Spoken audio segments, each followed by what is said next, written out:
Hi everyone, Ed here, and welcome to our first UCAS podcast episode. Today we have an episode centered around the legal profession with Casey, Charles Baggett, a barrister, and Ian Murdoch, a judge. Um, Today we're going to be asking them some questions surrounding what they do on a day-to-day basis, how they got to where they are, and also their favourite times at Challenges. Hope you enjoy.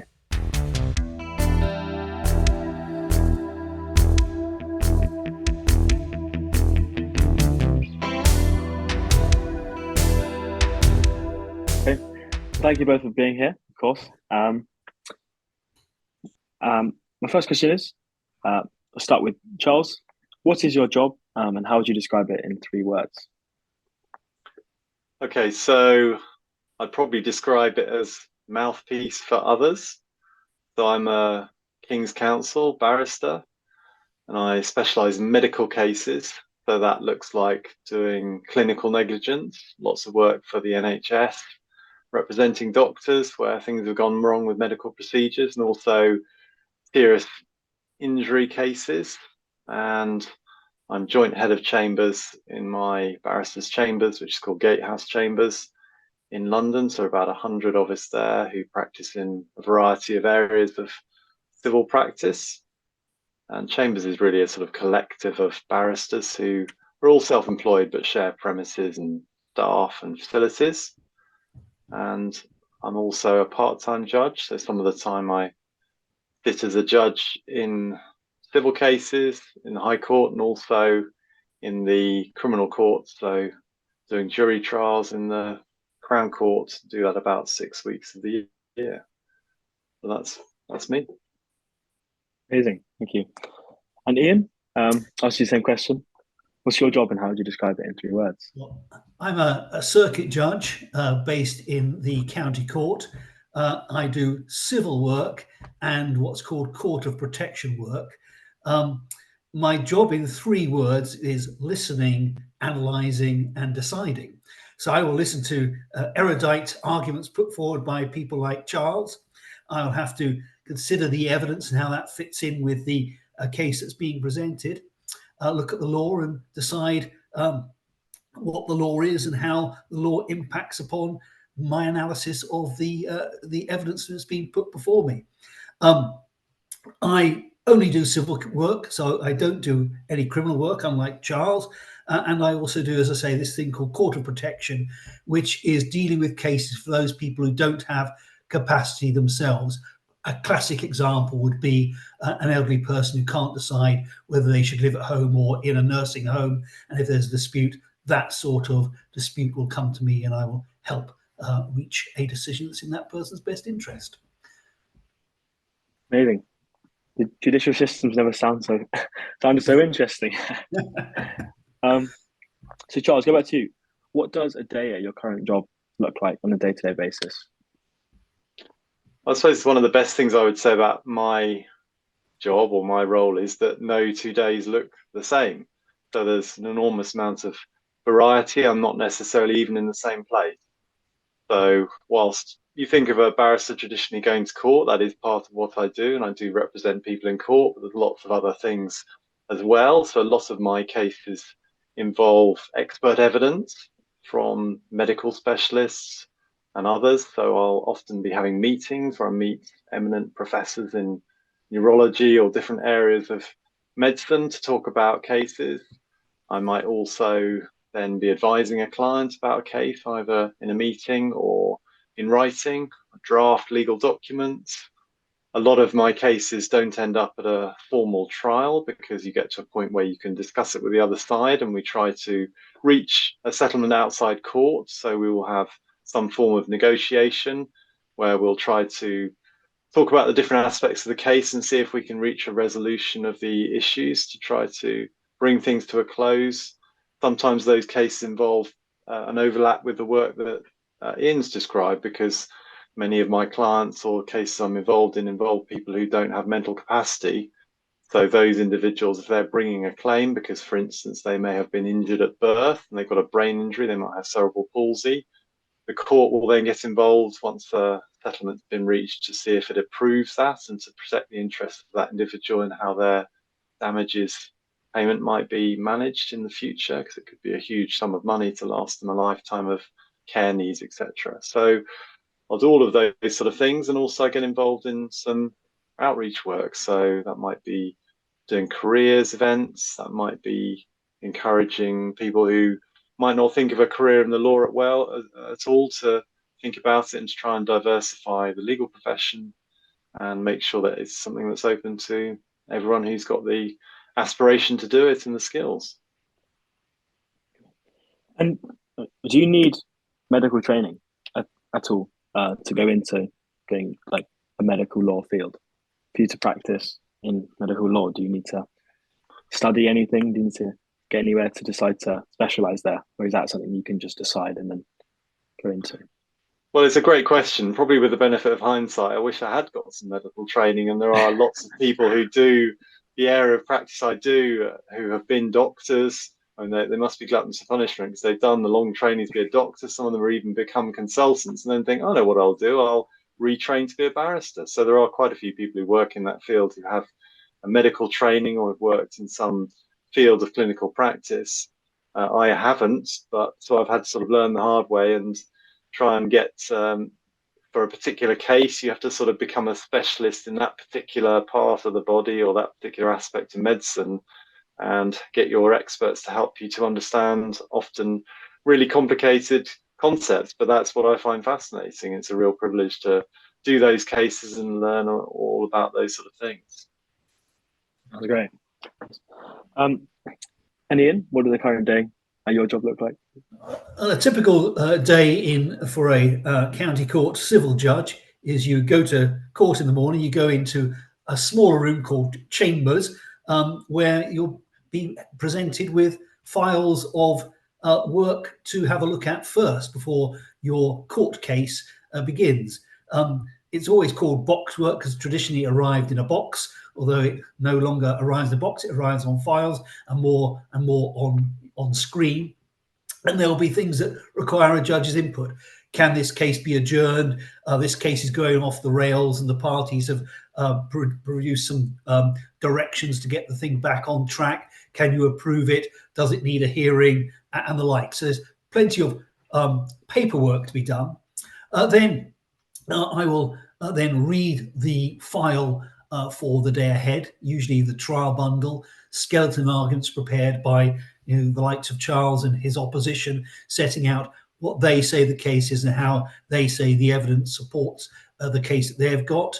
But I'll read the witness statements, the pleadings that the parties have drafted, setting out their case. So I will have a good flavour of what the case is about and what the legal arguments are likely to be. I will then go into court. The parties will introduce themselves. I'll deal with any preliminary issues they've got. For example, if one party wants to produce a document late in the day and the other side objects to it, I'll have to decide whether that document can go in or not.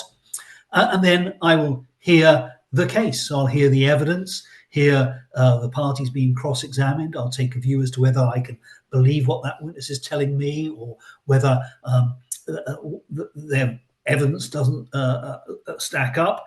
I will be writing down the evidence that's being given.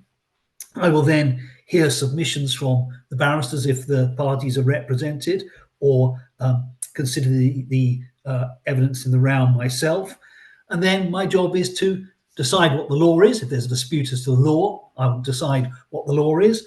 I will then decide the facts of the case, which witnesses I prefer, why, and give a justification for that. And then I decide how those facts fit the law to reach my sort of final decision. But as I think I said at the beginning, my job is listening, analysing, and deciding. Listen, analyse, and then I decide what the factual facts are, and what the outcome of the case is. Then once I've done all that, I then have to deal with the interesting bit, which is the argument over costs, who should be paid and how they should be paid and how much they should be paid. And then I'll go back to my room, and then there'll probably be a bit more box work for me to deal with. So there's a lot of case managing, getting cases up and running, and then listening to evidence and deciding what the case is all about, and say what my final judgment is going to be. We might be skipping ahead a little bit, but how did you become a judge? What was your path towards that? Because from my perspective, most people don't decide at my age to, right, I'm going to be a judge. Perhaps they decide they'll be a lawyer, or maybe if they're in a magistrate court or something, they might go voluntarily. But what was your path to becoming a judge in your particular role? My path is probably slightly different to Charles's, in that Charles has gone down the barrister route. I went down the solicitor route. So I went to university and did a law degree. I then became a solicitor, but the area of practice that I chose was one which had a fair bit of court engagement. And so I used to go to court and thought, oh, I quite like doing this court work. Still remained a solicitor rather than a barrister, where the barristers probably do more court work than solicitors do. And then I sat there and watched the judges making decisions. Thought, oh, quite. That sounds like a good fun. And so I became, and a bit like Charles, he does sort of part-time judging. I became a part-time job. But I started off on the lowest rung, which is called a deputy district judge. And so I was a solicitor, but I did a bit of judging on the side, and then really enjoyed it. So the next time there was a competition, it's called, for to be a full-time judge, I applied, became a full-time district judge, which is the sort of next rung of the ladder. Did that for 12 years. There was a competition to be a circuit judge, applied for that, and became a circuit judge. So sort of moved my way up. So my starting point was, I never thought about being a judge until I started to go to court and seeing it in action and thinking, I quite like that, and I do. Perfect. And Charles, for the same question, how did you get to where you are today? Was your path straight into law at university and then through straight into medical field, or was there some twisting and turning, as I'm sure there was? Yeah, oh yeah, there were plenty of bumps in the road. Absolutely, it was not plain sailing, but I suppose what led me to think I wanted to be a barrister was probably doing some work experience with solicitors. So I did some. Took a year out after leaving Challiners, and before I went to travel and do some work in France, I did some work experience, and I really enjoyed it and thought, yeah, this is what I want to do. But the bit I really enjoyed was going to court with the barristers, and I thought that seems pretty scary to stand up and speak to a judge, but seems like it could be really fascinating and challenging and interesting. So maybe I could do that, but I didn't think I was one of the I had this image of barristers being very outgoing and very confident people, and I didn't think that was necessarily me. So, but there are some opportunities to do things like debating. There's a form of legal debating which is called mooting, which I tried a bit at university, and I thought, yeah, this is something I would enjoy doing. So I ended up going and doing a mixed degree. So I did law with French at Leicester University, which was great for me because I enjoyed languages too, and it gave me the opportunity to study in France for a year, which was the best year of my university career. Actually, it was a fascinating experience to study in another country and to experience all of that and soaking up the culture, learning to ski, traveling a bit. So having a good experience doing that, and then ended up becoming a barrister. Did my training. At the end of that, you need to find something called a tenancy, which is a permanent position of effectively a permanent role in the chambers. And I didn't get one of those at the end of my training. So that was tough. I had to move on. Got a lot of people have to do to another chambers to try and do some more training and see if I can get a position. So it was quite a struggle, as many people find, to get established. But then I did get a place with chambers called Hardwick, which is my chamber's former name. And then sort of 20 something years later, here I am. To my complete astonishment, I'm the head of chambers. Obviously no one else wanted to do the job, but it's one of those careers, I don't know what Ian thinks, but where it's a very busy career being a solicitor or a barrister, and years fly by and you think you're still the new person, and suddenly actually people are coming and asking you questions about what you know and what would you do about their case, and then suddenly you're someone who's in a position of leadership in the organization. So it just kind of creeps up on you a bit, but it's So I did that, and like Ian, I like the idea of being a judge, maybe. So I, like him, same thing. I applied and became a deputy district judge, which was a fantastic training. I'm sure he would agree. Whatever role you go on to do, it's one of the widest possible roles of a judge. You see the most range of types of law and cases. You see lots of people representing themselves, which is challenging to deal with, and has stood me in really good stead for all of the other sort of roles as I've gradually, slowly but surely clawed my way up the sort of judicial ladder a bit since then. But it's fascinating to do, and you bring useful skills back to your day job. If you're advising people what's going to happen when you go to court, nothing better than having been the judge yourself some of the time. This might be a little bit more advanced than some people watching, but I'm sure lots of people feel so. Might be a bit loaded, but people have a lot of difficulties getting a pupillage, I think is what it's called, when they want to go into the barrister profession. When you're at that stage, is there any advice you give yourself looking back, and how to tackle that stage? Because personally, when looking into the career, that's been something that I've gone for. That's a big step, very competitive as well. So what would you say to that? Yeah, it's very true. Whether you want to go down the solicitor route and get a training contract, or to be a barrister, the pupillage, which is just another word for on-the-job training, it is extremely competitive, and it's at that point that the sort of pyramid narrows, and lots of people have done the training courses as solicitors or barristers, but then it's much tougher to get the on-the-job training. So that can be really challenging, and you do see lots of very capable people applying to my chambers who clearly haven't got somewhere the first year or the second year after they've done their course, and are doing other sort of study or work experience. But I suppose my advice would be talk to as many people as you can to get experience of what the law's like, because it's very varied. So look for the area that might appeal to you, and you don't have to take everyone's advice, but do listen to it and see what you can get. Formal work experience is great, but it's hard to come by. So I wouldn't worry too much if you can't necessarily find any first off. My view is you can learn as much sitting in the back of your local magistrates court or county court, crown courts, watching a succession of cases. You'll see people being represented, you'll see people who are representing themselves, you'll see good advocacy and bad advocacy, and you'll think, well, that worked well, or that didn't work very well, and maybe I'd have done that differently. And you'll start to get a flavour for what it's like working in the law, working as an advocate. And I'm as impressed by someone who's done that and then puts in an application what they've thought about it and what they've learned from observing other people, as I am of someone who, maybe because they've got a connection in the law, has done strings of work experience, or mini pupillages as we call them, just bits of legal work experience with barristers. So that's another good thing. And my final tip would be keep your outside interests going.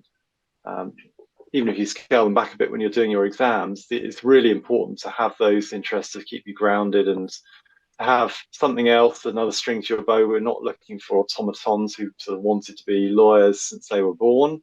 And actually you learn really important life skills from doing other things. And those are really important to put in your application. So whether you're into sport or music or drama or volunteering, all of those things will give you skills like dedication, organization, multitasking.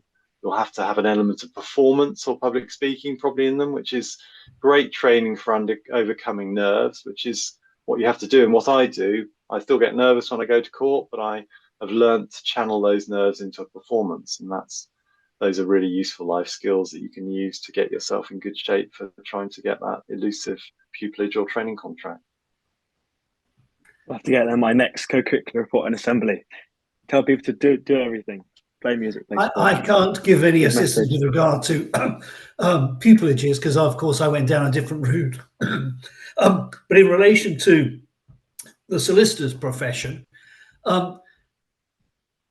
when I was hiring junior lawyers myself and those who wanted training contracts, the key to me was an application that showed a passion for the law. Why is it that you want that career in the law? And as with Charles, not many people have direct contacts that they can say, well, I spent 4 weeks each summer in a barrister's chambers or in a law firm. If you can, brilliant. But if you can't, don't worry about it. But show why you've got that passion. What is it that's lit your candle about the law? And it might not be something that my practice dealt with. It may be that it was we didn't do much in the way of crime, but it may be I went to the magistrate's court and I saw a robbery case in action, and I found it fascinating because what I want to see is that I want to hire you because you are interested in the job that you're applying for. And if you can show that, it goes a long, long way. And again, I agree wholly with Charles. Keep those other interests going, because I want a rounded person. I don't want someone who is just going to sort of chew out the law and spit it out at the other end. I want someone I can work with who is rounded, is going to bring something else to the firm as well. So keep those interests going so that you can show that you are that rounded person. Amazing. Thank you. So you both said that you did a degree in law, of course. Is that a prerequisite to a career? Are there any particular A levels you need? Is there a particular degree you need? Or is there another way to get into the profession? If I go first from the solicitor's perspective, and the short answer is a law degree is not required. My wife was also a lawyer, a solicitor. She did an English degree at St Andrews, and she then did a conversion course and became a solicitor that way.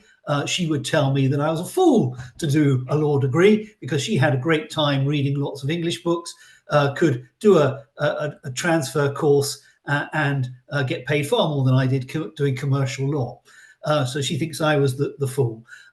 I enjoyed doing a law degree. I found studying the law fascinating, and I'm still in it, still finding the law fascinating, but you don't need a law degree. A-level wise, again, you don't need A-level law. I know people who do it, and it gives you a certain help in your first year because you've understood the law, you know about looking at cases. But those who didn't do a law A-level, and I didn't, soon catch up with those who did. So you don't need that either. The classic route is, of course, to do a law degree.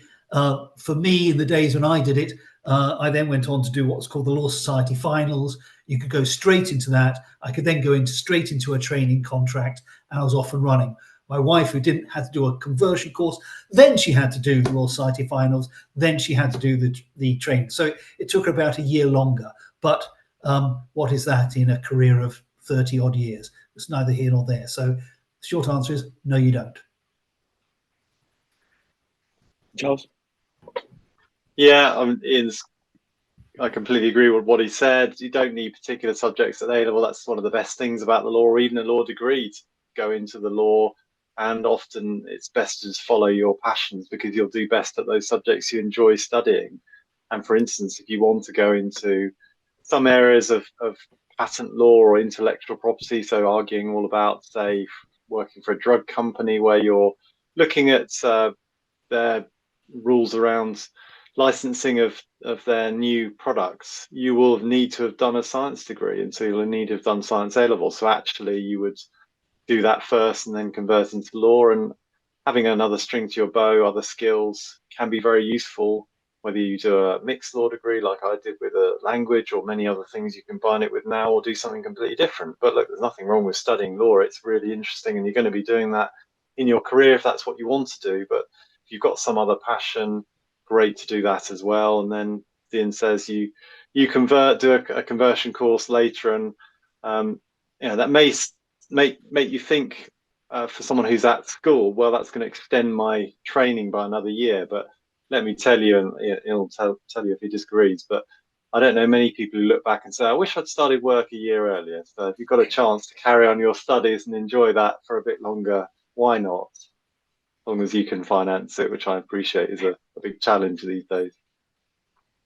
I fully agree. Right, thank you both.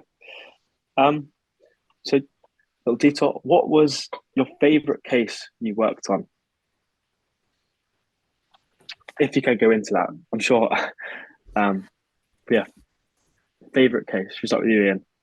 Okay, I'm going to talk about a case which is not of any sort of great legal significance, but it was a case that really just gets you thinking as a judge, or even just as a human being listening into this. And that is that on a Friday afternoon at about 4:45, there was a knock on my door. The local authority are outside. They've got an urgent application. So in come the local authority. Their urgent application is, we want to remove this 26-year-old man from his home, and we want to do it this afternoon. We've got 4 social workers standing by in case he's not keen to go. We will medicate him if he struggles, and we want to do it because he's at risk at home from his parents. I had that case, as I say, at 4:45. No one else is there. No one representing the patient P, as he's called. No one representing the parents. And I had to decide there and then whether I was going to say a 26-year-old man who's only ever lived at home with his parents could be removed by social workers, effectively breaking into the house, pinning him down and giving him medication and take him away to a place that he didn't know, or because he could be at risk by his parents. So I say it was not a big earth-shattering legal case, but you sit there as the judge and you have to make that decision. And you don't know whether you're making the right decision or the wrong decision, whichever decision you make. So if you say yes, you can picture the scene now, because hopefully I've painted it fairly clearly. 4 fairly robust social workers are going to break into this man's house because the parents aren't going to let him in. They're going to give him medication, pin him down, and drag him off to a place he doesn't know. If you say no, potentially you're leaving a 26-year-old vulnerable person at home in danger from their parents. And that's the sort of decision that sometimes you have to make.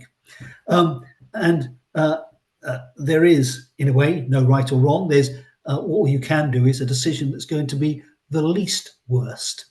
And I decided on the day that I wasn't going to have him removed.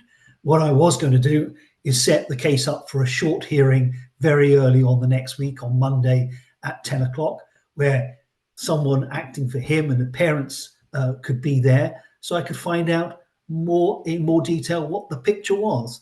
And if the picture was that he was going to be in great difficulty and harm, then no doubt I'd have made an order removing him. But if it was less so, I could have put protections in place and left him in his property with his parents.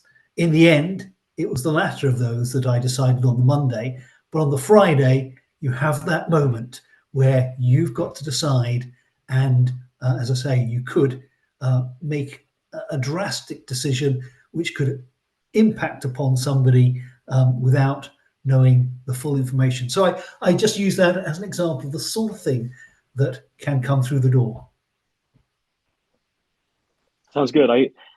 This thing it makes me think of is a lot of people look to say medicine, for example, as a career to really help people, whereas law seems to be, and what I've heard from a lot of people, another career in which you can really make a difference to a lot of absolutely, lives. you can make a difference. Yeah. I don't do family law, but my colleagues who do family law will be deciding whether parents will ever see their child again, whether their child will be adopted and removed from their parents, whether if parents are in dispute as to where a child should live, whether that child's going to go and live with mum or dad or something else. Real earth-shattering decisions for people are being made by judges up and down the land. And the sorts of cases that Charles deals with, where people who have had terrible injuries, if they don't get a lump of compensation, they won't be able to employ carers that they need. They won't be able to have compensation for the lost income that they would otherwise have earned. So really major decisions up and down the land are being made in the law. And Charles, same question to you. Favorite or most interesting case you've been a part of? Yeah, so it's fascinating hearing from Ian about the difficult decisions that judges have to make and how they ultimately have to be problem solvers themselves often in these situations. And it's something I certainly recognise. For me, again, it's not necessarily the most notable cases. I've been very lucky to be involved in some cases which have shaped the direction of the law and done things in the highest appeal courts, but it's not those necessarily that stay with you. It's the ones where you've really fought perhaps against the odds and made a difference for someone. So I was representing a particular family pro bono, which is what we do, which really means where people don't have the access to representation because they can't pay for it, then lawyers often get involved in representing people for nothing. And so I wasn't earning any money doing this case, but it was for some people who had suffered the tragedy of someone being killed in their family, so in an accident. So they'd lost a loved one who was the person who was earning the money in the family, and they were trying to gain some compensation arising out of this incident. And it was, for various reasons, a very difficult case about why the accident had happened and the circumstances of it. And we took a long time to try and sort this case out. And we ultimately got to a point where we were able to reach a settlement with the insurance company on the other side, and we got them a sum of money in compensation. It wasn't anything like the biggest case I've ever done. It was some hundreds of thousands of pounds, not the multi-millions. So it wasn't going to grab the news headlines. But for this family, that was really, for them, so important that even though I wasn't making money out of it, it was probably the most rewarding case I've ever done. And when you go back into the room, when you've been negotiating on this case, you say, yes, we've agreed this on money. And they literally had tears running down their faces and said to me, you've changed our lives. Now, when you go home that night, it's a sad case, but that's job satisfaction for me when you can be able to feel that you've made a difference for somebody. And every year they send me a Christmas card without fail, reminding me about that and wishing me well. So that's something that's always stayed with me as a case I did many years ago. Amazing. And then another detail. What was your best memory of your time at Challengers? Away from the law profession, back to school. What was your best memory of your time there? Start with Ian again. For me, history lessons with a chap called Mr. Cliff, known as Ichabod, for a reason I know not. He was just a brilliant teacher, and the most memorable parts of his lessons were you'd do the history, as it were, and then he'd get out 1066 and all that, and you'd read that version of what you'd just been taught, and it was just brilliant. It was a real way of bringing history to life. He was a brilliant teacher, and I'll never forget sitting in his lessons, having the best of times. Well, this is going to sound like I'm pinching Ian's idea, but for me, it has to be the teachers as well. It was the inspirational teachers that you always remember, and they really shape you as a young person because they sort of fire that passion for a particular subject. For me, it was language teachers. So I had a French teacher in particular who really gave me a passion for French and France and everything about the culture to do with that country. And you just end up, that becomes a sort of life enjoyment. It took me in a direction of working in France and doing the course where I did some study over there, and still sometimes that's something I use as part of my work. So those sort of teachers are so valuable to a school. And there were certainly some great history teachers as well. So that was another thing that fired my passion as well. But I think, seems to be the teachers you remember. I'm pleased to say not much has changed, so that's positive. And on to our last question. If you could tell your younger self one thing, what would it be? So I'll go first again, and that is be bold. You may say I've taken that to heart. I was a bit of a withering, violet in the back, not making, pushing myself forward.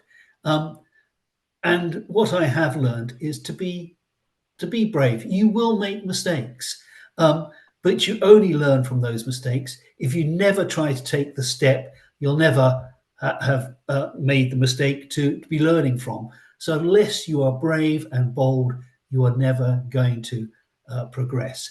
I never thought I would end up being a judge. I started life as a law graduate. I didn't go to a big posh London firm to do my training because I didn't know what I wanted to do within the law. So I went to a small practice in Bath where I had a go at doing everything, and that made me clear as to what I wanted to do. I then still didn't go to London to go to a big practice. I went to a medium-sized practice in Bristol. Never thought I would become a judge, but I was brave enough to make the application and lucky enough to be appointed. And then when I looked at full-time job, again, I was brave enough to make that application, lucky enough to do it. It's only by being brave and taking steps that things will happen for you. If you hide in the background, they never will. So be bold, be brave. Excellent advice.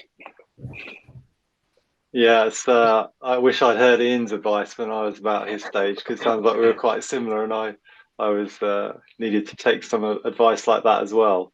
I suppose where I'm coming from, I would have told myself, don't worry so much about everything. I was certainly a worrier about what was going to happen and how was I going to overcome the latest challenge. And I suppose my experience is that things usually have a habit of working out for the best in the end if you stick at it, even if there are setbacks along the way. And I suppose my other bit of advice for anyone who's ambitious is really go for it. Similar to what Ian's saying, take all the opportunities, stretch yourself, and you'll be amazed if you work hard what you can achieve. I've certainly never in my wildest dreams thought that I would do half of what I've done, and hopefully I've not reached the end of the journey yet either. So that's a good lesson to others who perhaps don't have the confidence in their own abilities and what they might end up achieving. But also it's a good thing to remember along the way, the old adage that it's nice to be important, but it's more important to be nice. And that's certainly the way that I've tried to conduct myself. And I think that's something I try and instill in everyone who comes and does their training with me. When you go to court, be nice to everyone, whatever their role in the process. And I try and do that myself, whether they're the cleaner or the usher or the judge or anything in between.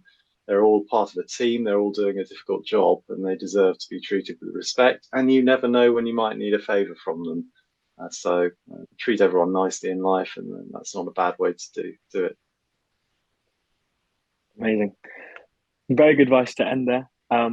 Thank you both so much for coming on today. I'm sure many students and prospective, hopefully, lawyers will come through and will watch these videos and gain a lot. So thank you both so much, and best of luck for what the future holds within the law profession, and maybe one day we'll see you there. So I hopefully look forward to it.